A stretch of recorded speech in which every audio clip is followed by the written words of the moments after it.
What's that knocking sound after turning on the hot water? You just got out of the shower and there is a strange knocking sound coming from your pipes. Actually, now come to think of it, this happens every time you turn off the hot water. This noise may seem strange and a little concerning, but there could be several explanations.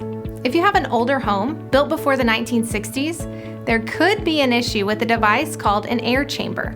This could cause a sound called a water hammer, and a newer weather hammer arrestor may need to be installed. Another issue could be expanding and contracting of the pipes or even high water pressure. It may seem slightly annoying to hear the sounds, but if you experience a persistent sound, it may be time to get a professional opinion. Get straight answers and practical solutions from My Professional Plumber of Knoxville.